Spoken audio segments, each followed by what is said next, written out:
아니에요. 하나도 아니에요.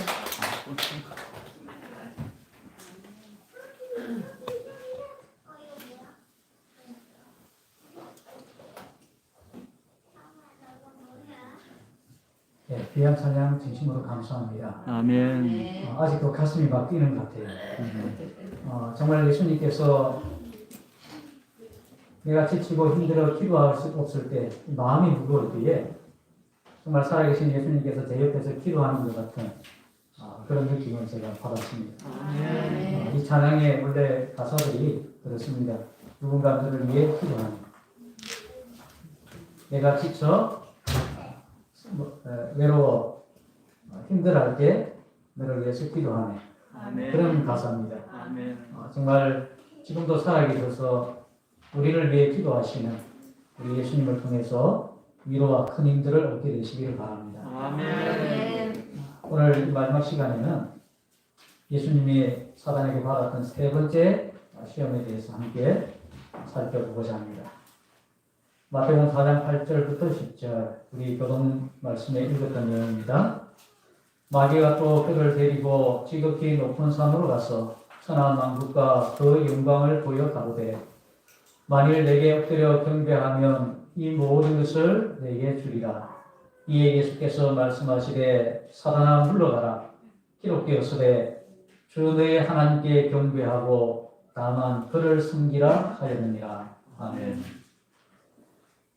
어떤 목사님이 목회가 너무 힘이 들어서 머리를 좀 식히려고 공원에 나가봤더니 어떤 마술사가 마술을 하고 있었습니다. 말이 좋아 마술이지 사실 완전히 속임수였어요. 그런데도 그곳에는 많은 사람들이 모여들었습니다. 마술이 다 끝나고 사람들이 돌아갈 때에 이 목사가 푸짐한 투로 그 마술사에게 이렇게 말했어요. 당신의 마술은 분명히 속임수고 가짜인데 어떻게 이렇게 많은 사람들이 모여듭니까? 나는 진리의 말씀을 전하는 목사인데도 왜 사람들이 안 모여드는 거지요? 혼자 말하기에 푸념 투로 이제 얘기를 했어요. 그랬더니 그 마술사가 이렇게 말했습니다. 나는 가짜를 진짜같이 하는데 당신은 진짜를 가짜처럼 전하기 때문이 아니겠어. 그렇게 말하는 것입니다. 자기는 물론 가짜 속임수지만 진짜처럼 하는데 목사님은 진리의 말씀을 전하는 목사님인데 그 진짜를 가짜처럼 전하기 때문에 그런 것이 아니겠느냐고 그렇게 목사님의 가슴을 찌르는 말을 했어요. 우리의 모습은 아닌지 모르겠습니다.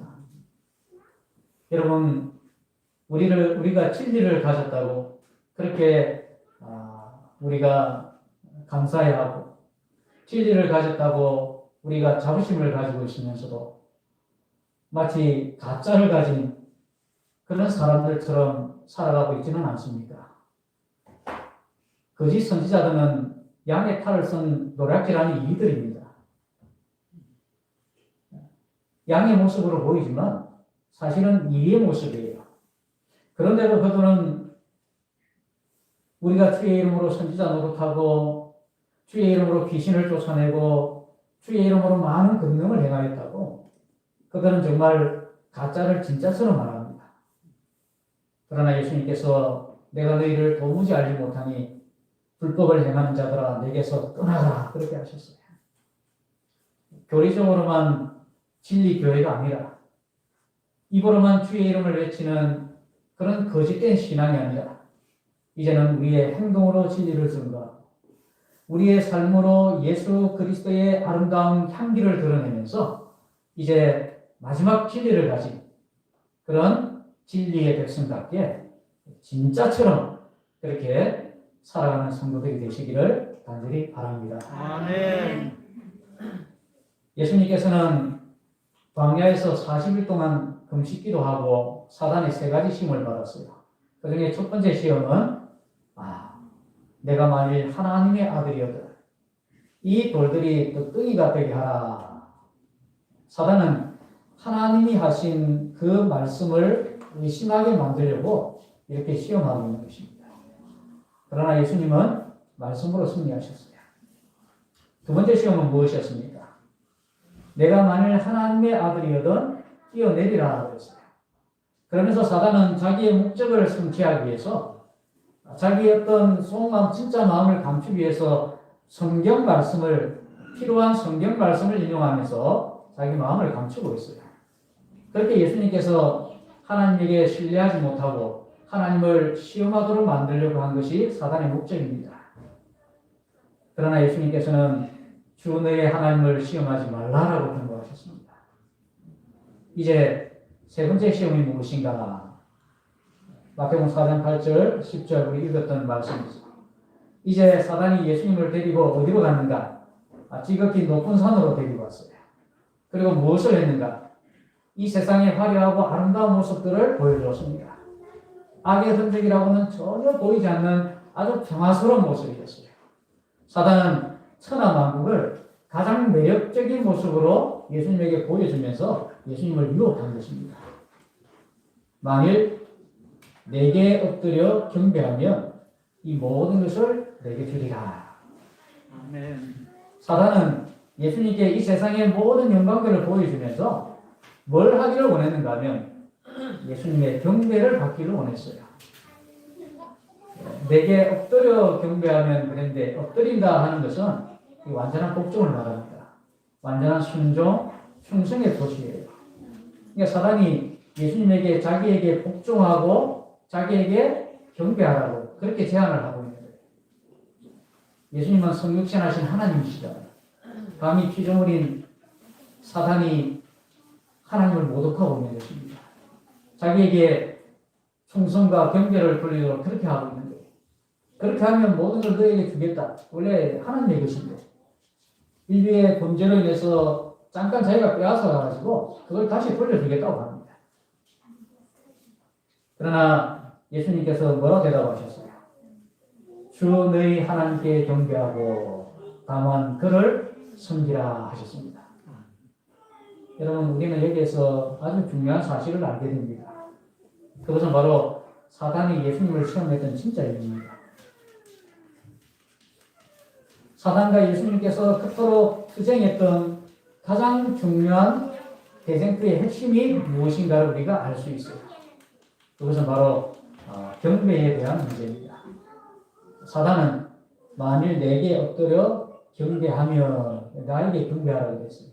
그러나 예수님께서는 주 너의 하나님에게 경배하고 그를 섬기라고 하셨습니다. 아멘. 이것이 바로 일찍이 하늘에서 시작된 선과 악의 대쟁투의 원인입니다. 사단은 하늘에서 반역을 일으킬 때에 하나님께 돌아갈 경배와 영광을 자기가 가로채려고 했어요. 그것을 자기에게 돌리려고 한 것입니다. 우리가 이제 각실의 대쟁투라고 하는 10건의 우리 예언의 신들이 있어요. 그죠? 그 예언의 신 각실의 대쟁투 10건 가운데 처음 나오는 책이 구조와 선지자입니다. 또 구조와 선지자 첫 번째 장 제1장에 보면 죄가 용납된 이유에 대해서 언급을 합니다. 제목이 죄가 용납된 이유예요. 거기에 보면 사단의 모습에 대해서 아주 자세하게 잘 기록하고 있습니다. 구조와 선지자 35쪽에 보면 하늘 무리들 중에 최고의 영광을 누리면서도 그는 자기의 지위에 만족하지 않고 감히 창조주만이 받으실 수 있는 존경을 탐했다. 유세벨은 자기에게 부여된 높은 명예들을 하나님께서 주신 특별한 선물로 인정하지 않았으므로 창조주께 감사하는 마음이 전혀 일어나지 않았다.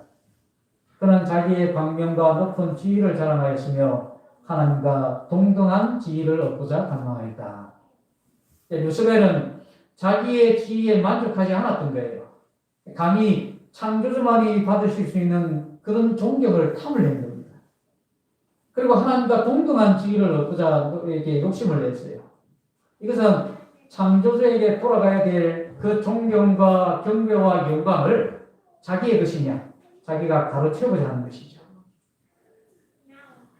결국에 루스벨은 하늘에서 이 뜻을 이루지 못하고 쫓겨났습니다. 그러나 이 땅에서도 사단은 끊임없이 똑같은 일을 시도하고 있는 거예요. 광야에서 예수님을 시험한 것도 사실은 그 때문입니다. 만일 내게 엎드려 경배하면 이 모든 걸 내게 주리라. 하나님께 드려줘야 될 경배와 예배를 자기에게 돌리라고 하는 것입니다. 그래서 예수님께서는 사단아 물러가라. 주 너희 하나님께 경배하고 다만 그를 섬기라고 그렇게 말씀하신 거예요.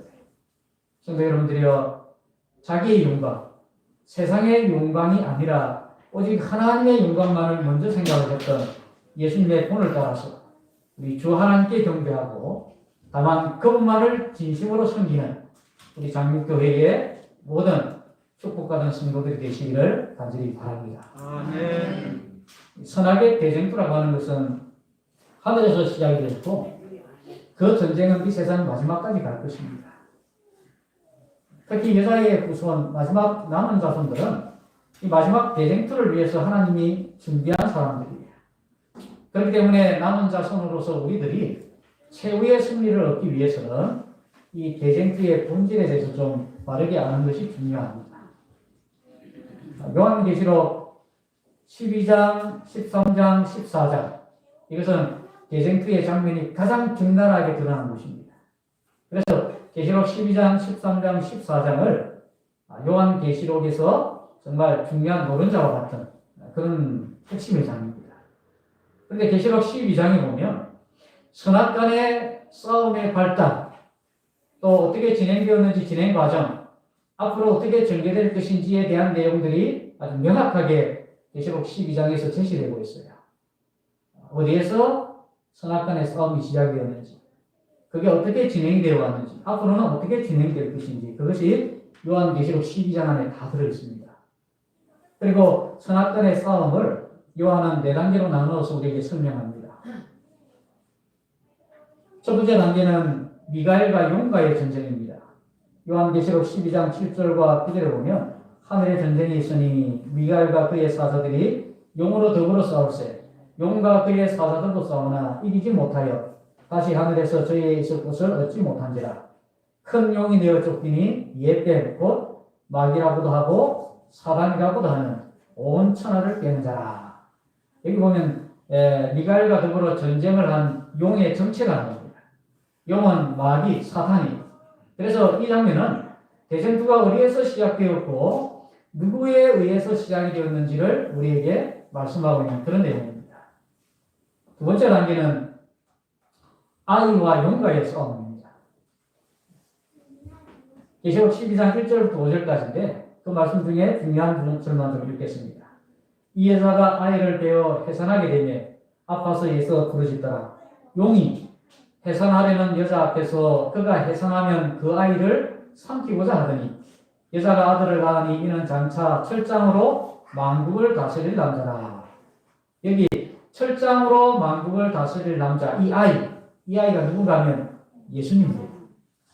예수님이 이 땅에 오실 때에 사단은 어떻게든 예수님께서 구속의 계획을 다 이루지 못하도록 십자가가 세워지지 않도록 마귀는 온갖 모든 것들을 다 동원해서 예수님과 대쟁투를 벌인 거예요. 이것은 예수님과 사단이 이 땅에서 벌린 대쟁투의 모습을 보여줍니다. 광야에서 받은 3가지 시험도 여기 포함되겠죠. 세 번째 단계는 여자와 용과의 싸움입니다. 이것은 계시록 12장 13절로 14절에 용이 자기가 땅으로 내어 쫓긴 것을 보고 남자를 낳은 여자를 핍박하는지라. 이 여자는 하나님의 교회입니다. 예수님을 통해서 하나님의 교회가 형성되었어요. 그래서 용이 하나님의 교회를 핍박하는 것은 기독교 역사 속에 나타나 있는 교회를 향한 사단의 핍박을 우리에게 보여줍니다. 그리고 마지막 4번째 단계는 여자의 남은 자손과 용과의 전쟁입니다.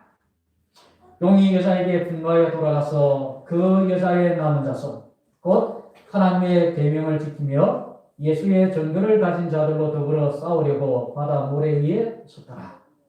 하나님의 계명과 예수의 믿음, 예수의 전거를 가지고 있는 남은 자손들을 향한 사단의 공격을 여기서 묘사하고 있어요. 요한계시록 12장에는 이렇게 선악간의 대쟁투의 아주 적나라한 모습들이 그대로 이렇게 묘사가 되어지고 있습니다. 그리고 이런 대쟁투에 임하면서 사단이 어떤 계획을 가지고 있는지 사단의 계획을 자세하게 폭로하고 있는 것이 계시록 13장이에요. 요한계시록 13장에는 거기 보면 바다에서 짐승이 올라오고 땅에서 새끼양 같은 막 그 득불 가진 짐승이 올라오고 이런 것들이 악의 형성들이 이렇게 형성되어지는 그런 모습을 보여주고 있습니다. 그리고 그들이 어떻게 하나님의 백성들을 공격할 것인지 그러한 모습들을 계시록 13장에서 하나님께서 자세하게 기록하셨어요. 또 그리고 그 대쟁투에 대한 하나님의 전술을 언급하고 있는 것이 계시록 14장입니다. 거기에 보시면 하나님께서 최후에 선택한 백성들이 나와요. 14만 4천 명과 그 다음에 하나님의 계명과 예수의 믿음을 가지고 있는 사람들. 그런 사람들이 어떤 사람들인지 그리고 그들이 가지고 외쳐야 될 세천사의 기별이 무엇인가가 요한계시록 14장에 자세하게 언급이 되어져 있는 것입니다. 그래서 여러분 계시록 13장을 보시면 마지막 대쟁투를 위해서 이 악의 세력들이 어떻게 형성될 것인지 소위 말하면 우리가 흔히 줄을 잘 서야 된다 그러죠. 라인이라고 그러잖아요. 이 사탄의 라인이 쭉 나옵니다. 계시록 13장에 보면 12장에 나왔던 붉은 용이 자기가 가지고 있던 능력과 권세와 다스리는 모든 권세들을 이 계시록 13장에 나오는 짐승한테 다 줘버려요. 여기 계시록 13장에 나오는 짐승은 그림에 나와 있는 이 모습입니다. 머리가 7개고 뿔이 10개 달렸는데 그 모습을 보면 마치 다니엘서에 나오는 짐승들하고 비슷해요. 표범의 모습, 또 사람 모습 이런 모습들이 섞여 있는 그런 짐승의 모습입니다. 그 짐승한테 용이 자기가 가지고 있는 권세들을 계시록 13장에 보시면 2절에 보면 자기의 능력과 자기 보좌와 큰 권세를 그에게 다 부여합니다. 자기 일을 하도록 권세를 준 것이죠. 그 권세를 받은 복합 짐승이 계시록 13장에 보면 땅에서 이번에는 새끼양 같은 짐승이 올라와요. 새끼양 같은 짐승인데 새끼양 같으면 아주 순하지 않습니까? 그런데 두 뿔이 있어요. 그리고 용처럼 말을 합니다. 그에게 복합 짐승이 또 자기가 받은 권세를 또 나눠줍니다. 그리고 새끼양 같은 짐승은 짐승의 우상을 만들고 그 짐승의 우상에게 자기가 받은 생기를 또 나눠줍니다. 그렇게 해서 그들이 하고자 하는 일이 무엇인가 하면 13장의 핵심적인 내용이 짐승과 그의 우상에게 경배하라는 것입니다. 나중에 성경절을 좀 찾아보겠습니다. 이것이 사단의 라인입니다. 이 마지막 대쟁투를 위해서 사단이 어떻게 우리를 공격할 것인지를 보여주고 있어요. 여기에 맞서는 하나님의 줄을 선 사람들도 있습니다. 하나님께서는요, 내가 하늘과 땅의 모든 권세를, 예수님께서 하늘과 땅의 모든 권세를 하나님께서 나에게 주셨다 그랬죠. 마태복음 28장 18절에 하늘과 땅과 모든 권세를 내게 주셨다. 그 모든 권세를 가지고 예수님께서 내가 너희와 함께 세상 끝날까지 함께 하겠다. 그런 약속을 주셨어요.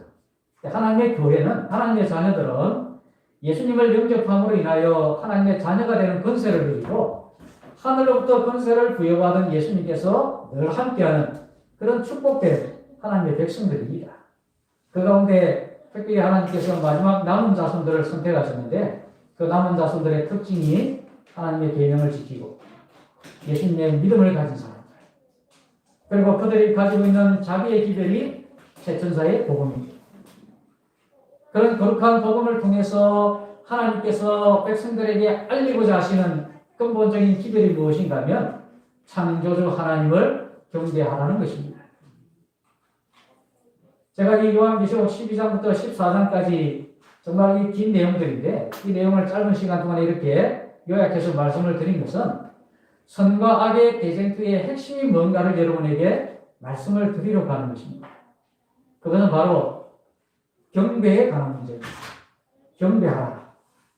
선악의 마지막 대쟁투는요, 사단의 권세를 부여받은, 사단의 보좌와 능력을 부여받은 그의 세력들, 악의 세력들과 하나님의 계명과 하늘과 땅의 모든 권세를 부여받은 예수님의 믿음을 가지고 있는 남은 자손과의 싸움인 것입니다. 근데 그 싸움의 핵심이 뭔가 하면 경배라는 거예요. 경배. 누가 우리의 경배를 받으셔야 하는가? 우리는 누구에게 과연 경배하고 누구의 뜻에 순종해야 하는가? 그것이 바로 선악간의 대쟁투의 아주 중요한 핵심입니다. 그런데 대쟁투의 가장 치열한 장소는 어딘가 하면 바로 여러분들의 마음입니다.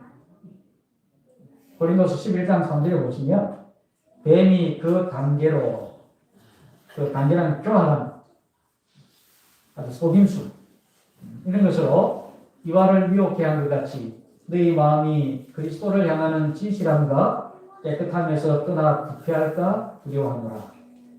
뱀이 아주 강교한 모습으로 하와를 미혹했어요.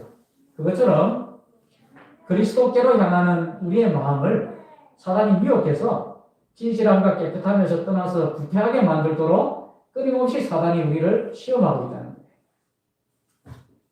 여러분들이 차를 운전하실 때 한 번쯤은 아마 그런 경험을 해보셨을 거예요. 핸드 브레이크를 이렇게 올려놓은 상태에서 깜빡 잊어버리고 악셀레라를 세게 밟으면서 차를 출발시키면 차가 붕 하는 소리가 나는데 잘 안 나갑니다.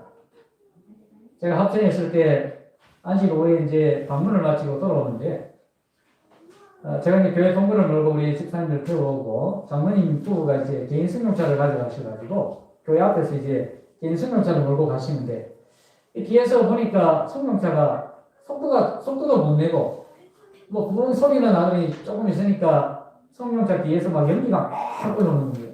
그래서 이상하다고 막 빵빵하고 차를 세웠거든요. 알고 보니까 이 장모님이 핸드 브레이크를 올려놓은 상태에서 그걸 잊어버리고 차를 운전을 한 거예요. 요즘 같으면 띵띵 소리가 나가지고 이렇게 할 텐데 그걸 모르고 계속 운전을 하다 보니까 엔진에서 열이 나버린 거죠. 그런 경험도 목격을 했는데 우리가 그런 경험을 자주 합니다. 우리 마음속에 하나님께로 향해서 나가고자 할 때 이 악세라가처럼 힘을 실어주는 게 있어요. 우리가 하나님께 나가야 되겠다. 하나님 믿어야 되겠다. 하나님을 섬겨야 되겠다. 그렇게 할 때 우리에게 힘을 풀어넣어주는 그런 악세라가 같은 힘이 있는데 그게 바로 뭔가면 그리스도의 영입니다. 로마서에 보시면 만일 너희 속에 하나님의 영이 거하시면 육신에 있지 아니하고 영에 있나니 누구든지 그리스도의 영이 없으면 그리스도의 사람이 아니라 그랬습니다. 하나님의 영이 우리 속에 거한다고 그랬죠. 우리 속에 하나님의 영이 계신 겁니다. 그래서 우리가 살아가면서 행복을 느끼기도 합니다. 또 사랑을 생각하고 용서를 생각하고 또 희생을 결심하고 하나님께 회개하고 작은 일에도 감사하고 어려운 일에도 기도하고 남을 위해서 헌신하고 봉사하는 그런 마음들이 생겨요. 하나님의 말씀들을 막 사모하는 마음이 생깁니다. 이렇게 우리들을 옳은 길로 인도하시고 선한 길로 이끌어 주시는 것이 우리 속에 계시는 그리스도의 영입니다. 그분이 우리 마음을 하나님께로 가도록 자꾸 이끌어 주시는 거예요. 그런데 그런 우리의 마음을 핸드 브레이크처럼 붙잡는 영이 있습니다. 우리 속에 그리스도의 영이 아니라 여기 에베소 2장 1절과 2절에 보면 너희의 허물과 죄로 죽었던 너희를 살리셨도다. 그때에 너희가 그 가운데서 행하여 이 세상의 풍속을 쫓고 공성의 권세 잡은 자를 따랐으니 곧 지금 불순종의 아들들 가운데 역사하는 영이다. 불순종하는 아들들 가운데 역사하는 영. 지금 이 말씀은 우리가 허물과 죄 가운데 살 때에 그때는 우리가 사단을 따랐다는 거예요. 그때는 불순종의 아들들 가운데 역사하는 영이 사람들을 붙잡고 있었어요. 그런 영이 우리 마음 가운데 있으면 여러분 우리가 자기 중심적으로 살게 되고 너무 이기적으로 살게 됩니다.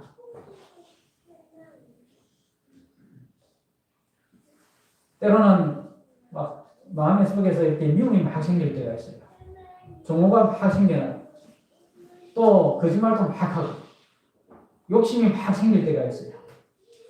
그렇게 우리의 마음속에 이 옳은 길에서 가고자 하는 우리의 마음을 자꾸 악한 쪽으로 기울도록 만드는 것이 그것이 바로 불순종하는 아들들 가운데 역사하는 사탄의 영입니다.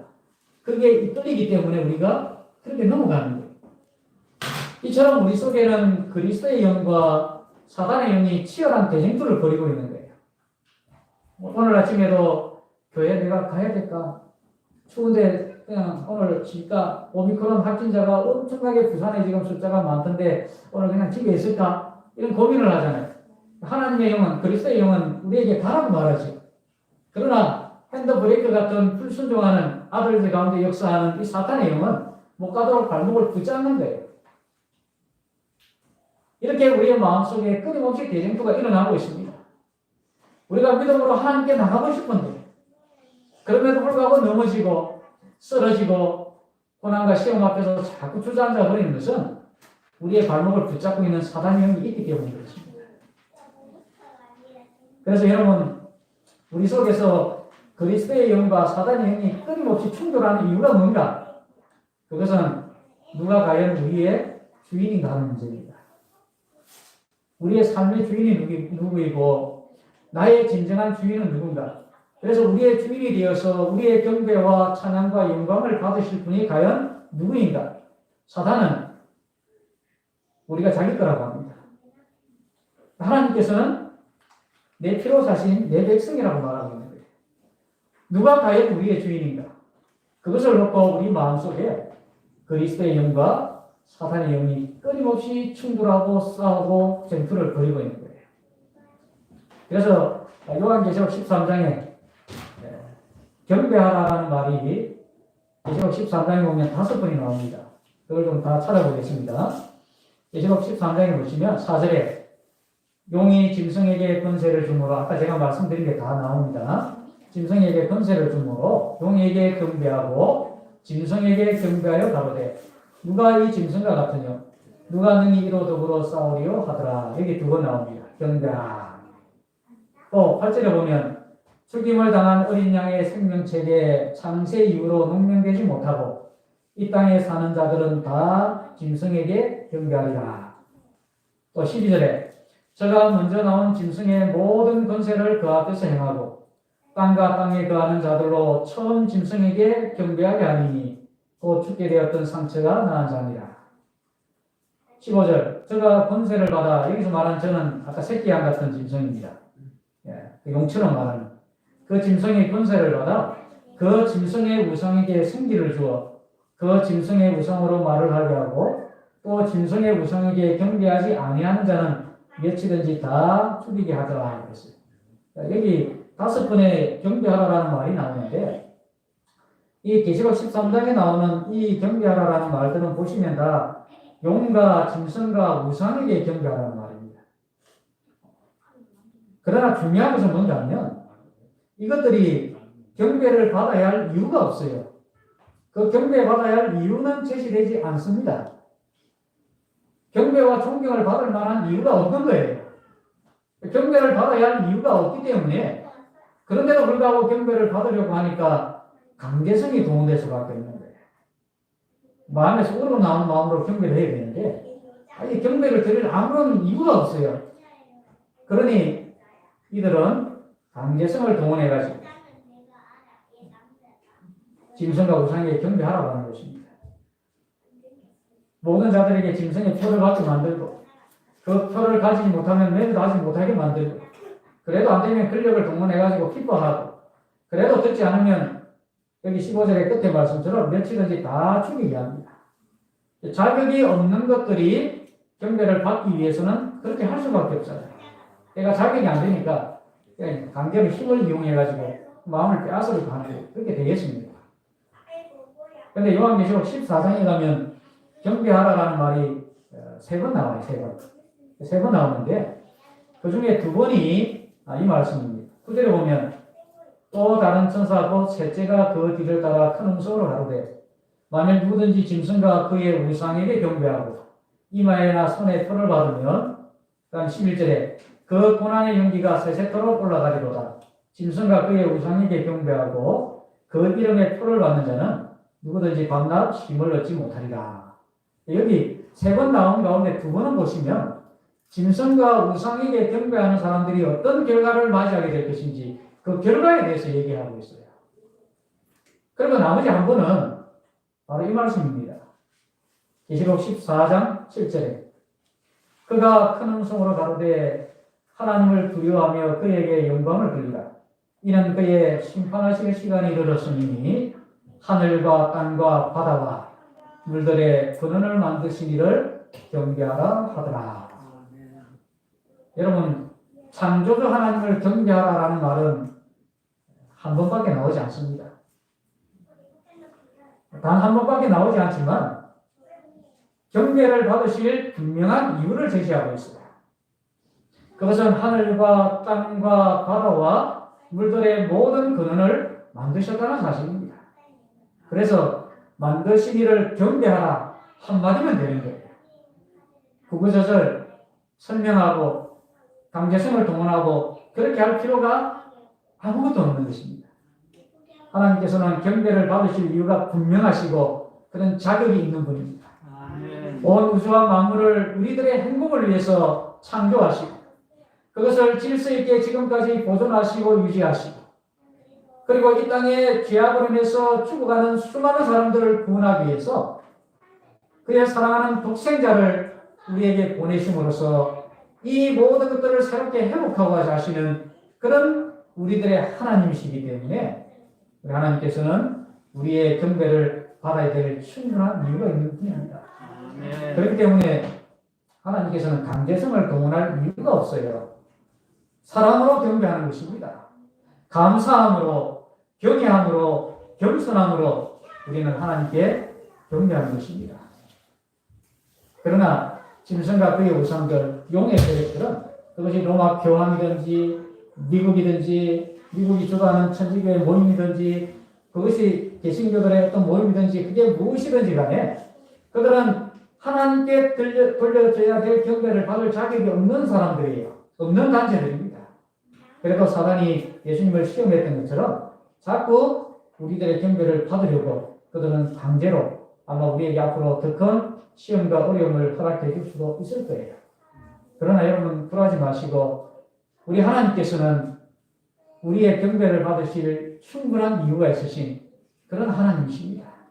그런 능력이 있으시고 그런 영광을 받으시기에 합당하신 분이기 때문에 우리 성도 여러분, 우리 창조자 하나님께 사랑으로 경배하시고 감사함으로 찬양하시고 겸손함으로 하나님께 엎드려 예배하는 거룩한 예배자들이 되시기를 간절히 바랍니다. 아멘.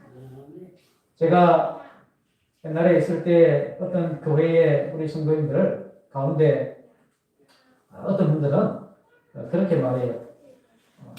나라도 나가가지고 교회 한 자리를 좀 차지하고 앉아 있어야지 우리 목사님이 힘이 안 빠지는데 그러면서 아무리 추워도 저녁 예배에 빠지지 않고 나오는 분들이 계세요. 물론 말은 그렇게 하시지만 마음은 하나님께 대한 믿음이 있기 때문에 그렇게 행동으로 나타내는 것이겠죠. 그러나 창조주 하나님을 경배하고 예배하는 그런 예배자의 정신은 사실 아닌 거예요. 하나님께 예배할 때에는 말씀드린 것처럼 우리가 강제성을 띄울 필요가 없는 것입니다. 그런데 우리는 어떨 때는 좀 사정사정하기도 하고 또 어떨 때는 좀 눈물 흘리면서 애원도 하기도 하고 어떨 때는 협박도 합니다. 비 오는 날 화요일 저녁에 예수님 재림하면 어떡하려고 말이야 저녁 예배 안 나오냐고 협박도 하기도 하고 그렇게 해서 교회 나와서 하나님께 예배하도록 그렇게 하고 있지만 사실 여러분 하나님께 예배하는 일에는 그런 강제성이 동원되어질 아무런 이유가 없어요. 사랑으로 예배하는 것입니다. 정말 자원하는 마음 하나님께서 우리에게 베풀어 주신 것들이 너무나 감사하기에 야곱의 말처럼 하나님이 내게 베풀으신 은혜를 내가 무엇으로 보답할까? 그런 간절한 심령을 가지고 하나님께로 찾아오는 여러분의 발걸음 하나하나를 하나님께서 기억하시고 그 심령 하나하나를 하나님께서 어루만 주시고 그런 마음으로 신령과 진정으로 예배하는 그런 예배를 하나님께서 기쁘게 받으시는 것입니다. 아멘. 로마서 12장 1절에 이 마지막 성경 구절인데 같이 한번 좀 읽었으면 좋겠습니다. 그러므로 시작. 그러므로 형제들아 내가 하나님의 모든 자비하심으로 너희를 권하노니 너희 몸을 하나님이 기뻐하시는 거룩한 산제사로 드리라. 이는 너희의 드릴 영적 예배입니다. 아멘. 사랑하는 성도 여러분, 매일매일의 삶 속에서 여러분 자신들을 하나님께 거룩한 산제사로 구별하여 드림으로써 사단과의 대쟁투에서 승리하는 삶을 살아가시기를 바랍니다. 아멘. 또한 하나님 앞에 겸손하게 무릎을 꿇으시고 정말 신령과 진정으로 예배하는 일에 우리가 게을리하지 마시고 좀 더 부지런히 하시면 좋을 것 같아요. 아멘. 그래서 여러분들이야말로 이 마지막 시대에 하나님의 거룩한 영광을 위해서 구별된 아벨과 같은 그런 예배자들이 되시기 바랍니다. 아멘. 그래서 세세토록 사시는 하나님에게 멸관을 벗어 내려놓고 하나님을 경배하는 저 천상의 예배를 오늘 함께 하신 우리 모든 성도님들, 각자 다른 사정은 혹은 몸이 불편해서 교회에 나오지 못한 우리 장님께 속한 모든 성도들이 그 청상 예배에 함께해서 하나님께 영광과 찬송을 돌리는 그런 놀라운 하늘의 축복이 임하게 되기를 간절히 바라면서 말씀을 마치겠습니다. 아멘.